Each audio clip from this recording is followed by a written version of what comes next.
Assalamualaikum warahmatullahi wabarakatuh. Halo teman-teman, kita ketemu lagi nih di pembahasan materi fikih. Kali ini kita akan membahas materi kelas 7 Madrasah Tsanawiyah atau Sudrajat semester 2 mengenai rangkuman dari bab 9 sholat sunnah muakkad dan ghairu muakkad. Sebelum kita beralih pada materi, jangan lupa like, komen, dan subscribe ya. Yang pertama, kita akan membahas mengenai pengertian sholat sunnah muakkad. Secara bahasa, sholat sunnah muakkad adalah sunnah yang dikuatkan atau sangat dianjurkan. Secara istilah, sunnah muakkad merupakan ibadah-ibadah yang selalu dijalankan atau dilestarikan oleh Nabi Muhammad dan tidak ditinggalkan kecuali sekali atau dua kali untuk memberi petunjuk bahwa ibadah tersebut tidak wajib hukumnya. Nah, sholat sunnah muakkad pertama yang akan kita bahas adalah sholat rawatib. Sholat rawatib adalah sholat sunnah yang pelaksanaannya menyertai sholat fardu 5 waktu. Sholat rawatib disebut juga dengan sunnah qobliyah yang berarti dilaksanakan sebelum sholat fardu. Adapun ada juga yang namanya sunnah ba'diyah, yaitu sholat sunnah yang dilaksanakan setelah sholat fardu. Sholat rawatib yang muakkad atau yang sangat dianjurkan ada 10 rakaat. Di antaranya yang pertama 2 rakaat sebelum sholat subuh, yang kedua 2 rakaat sebelum sholat zuhur dan sholat Jumat, yang ketiga 2 rakaat sesudah sholat maghrib, yang keempat 2 rakaat sesudah sholat isya. Nah, selanjutnya kita akan membahas sholat tahajud. Sholat tahajud merupakan sholat sunnah yang dikerjakan setelah sholat isya, setelah terjaga dari tidur meski tidurnya dalam waktu singkat. Jadi, sholat tahajud bisa dilaksanakan ketika seseorang sudah tidur walaupun tidurnya hanya dalam waktu singkat ya, misalkan 5 menit atau dan lain sebagainya. Waktu terbaik dilaksanakannya sholat tahajud adalah sepertiga malam terakhir. Tidak ada batasan jumlah rakaat paling banyak dalam tahajud, tetapi paling sedikitnya adalah 1 rakaat seperti dalam sholat witir. Nah, selanjutnya sholat sunnah muakkad yang akan kita bahas adalah sholat witir. Sholat witir merupakan sholat sunat yang dilaksanakan pada malam hari setelah sholat isya, sampai terbitnya fajar atau waktu subuh. Pelaksanaan sholat witir pada bulan Ramadan berbeda dengan hari-hari selain di bulan Ramadan. Adapun di dalam bulan Ramadan, sholat witir biasanya dilaksanakan setelah sholat tarawih secara berjamaah. Sedangkan jumlah rakaatnya biasanya ada 3 rakaat dengan 2 kali salam. Waktu pelaksanaan sholat witir di luar bulan Ramadan dapat disegerakan atau diakhirkan. Jumlah rakaat dalam sholat witir selain bulan Ramadan adalah tidak terbatas, tetapi jumlah rakaatnya harus tetap ganjil dan dilakukan secara sendirian. Itu untuk sholat witir di luar bulan Ramadan. Nah, sholat sunnah muakkad yang akan kita bahas selanjutnya adalah sholat hari raya Idul Fitri. Sholat hari raya Idul Fitri merupakan sholat sunnah yang dilaksanakan setelah berakhirnya puasa Ramadan, tepat pada tanggal 1 Syawal. Cara yang paling umum untuk menentukan akhir bulan Ramadan adalah mengikuti keputusan sidang isbat yang dipimpin oleh Menteri Agama dan dihadiri organisasi-organisasi keagamaan Islam di Indonesia.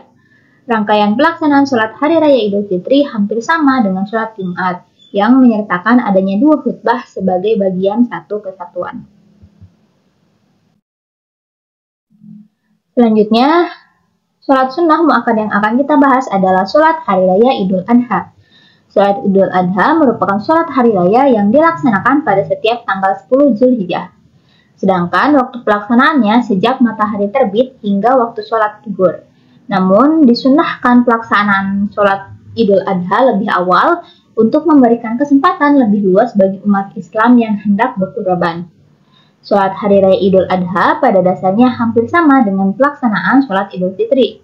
Perbedaannya hanya terletak pada tidak disunnahkannya makan pagi sebelum berangkat ke masjid. Perbedaan lainnya, jika dalam sholat Idul Fitri, imam disunnahkan memberikan kesempatan kepada jamaah untuk menyelesaikan penyerahan zakat fitrah, tetapi pada saat sholat Idul Adha lebih baik sholatnya disegerakan. Selanjutnya ada sholat tahiyatul masjid. Sholat tahiyatul masjid diartikan sebagai sholat untuk menghormati kesucian dan keagungan masjid. Jumlah rakaat sholatnya adalah 2 rakaat secara sendirian dan dilaksanakan sebelum duduk sesampainya di masjid, meskipun dalam waktu yang sangat singkat. Jadi misalkan ketika seseorang masuk ke dalam masjid, dia disunahkan untuk langsung sholat tahiyatul masjid sebelum dia duduk gitu ya. Nah, selanjutnya ada sholat tarawih. Sholat tarawih merupakan sholat sunat khusus yang hanya dilaksanakan pada bulan Ramadan setelah sholat Isya dan sebelum sholat witir. Sholat tarawih disunnahkan bagi laki-laki dan perempuan yang dilakukan secara berjamaah, tetapi juga dapat dilakukan secara sendirian. Sholat tarawih biasanya disatukan dengan sholat witir. Adapun jumlah rakaat sholat tarawih termasuk witirnya biasanya dilakukan dengan jumlah rakaat 23 rakaat. Tapi ada juga yang melaksanakan sholat tarawih ini 11 rakaat.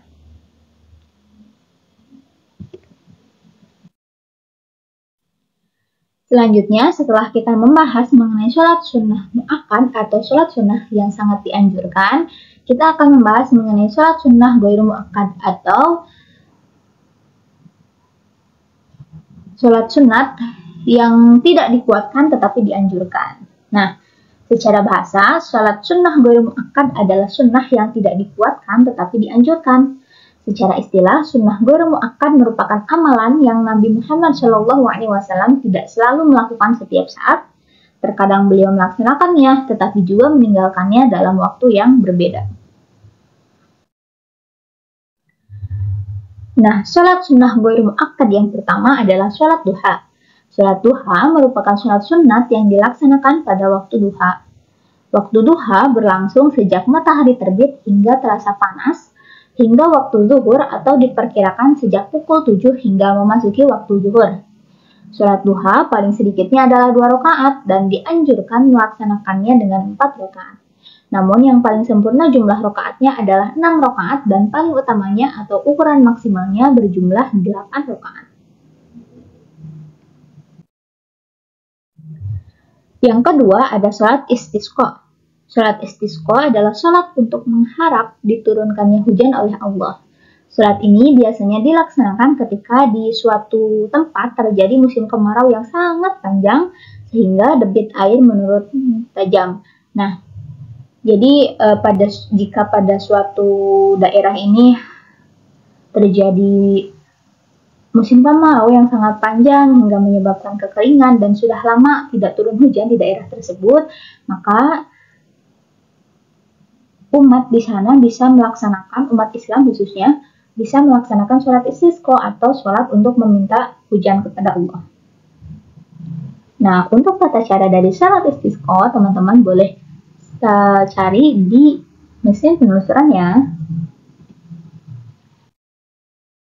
Selanjutnya ada sholat gerhana matahari.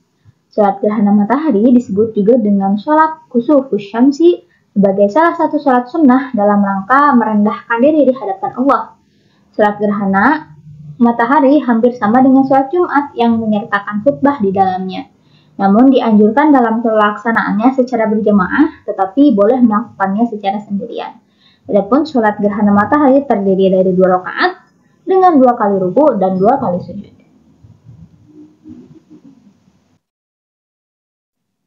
Nah, adapun ruku yang pertama, ketika misalkan seseorang sudah membaca Al-Fatihah dan surat pendek kemudian ruku yang pertama dalam rakaat pertama lebih panjang dari ruku yang kedua. Pada ruku pertama membaca tasbih yang lamanya diperkirakan sama dengan membaca 100 ayat surat Al-Baqarah. Sedangkan dalam ruku kedua lamanya diperkirakan sama dengan membaca 80 ayat. Begitu juga pada rakaat kedua. Untuk ruku pertama pada rakaat kedua membaca tasbih lamanya diperkirakan sama dengan membaca 70 ayat surat Al-Baqarah. Sedangkan pada ruku kedua diperkirakan lamanya sama dengan membaca 50 ayat surat Al-Baqarah. Bacaan surat dalam sholat sunnah gerhana matahari boleh dipelankan, boleh juga dikeraskan, tetapi disunnahkan untuk dipelankan bacaannya. Setelah sholat disunnahkan untuk berkhutbah. Selanjutnya adalah sholat gerhana bulan. Pada dasarnya pelaksanaan sholat gerhana matahari dan sholat gerhana bulan ini sama. Jadi untuk penjelasannya boleh disimak kembali penjelasan sholat gerhana matahari. Selanjutnya kita akan membahas mengenai hikmah sholat sunnah mu'akkad dan ghairu mu'akkad. Yang pertama, percaya diri bersama Allah, dan yang kedua, kepercayaan diri dan daya juang. Baik, cukup sekian pembahasan kita pada materi kali ini. Semoga bermanfaat. Mohon maaf apabila ada kesalahan. See and thank you. Don't forget to like, comment, and subscribe. Assalamualaikum warahmatullahi wabarakatuh.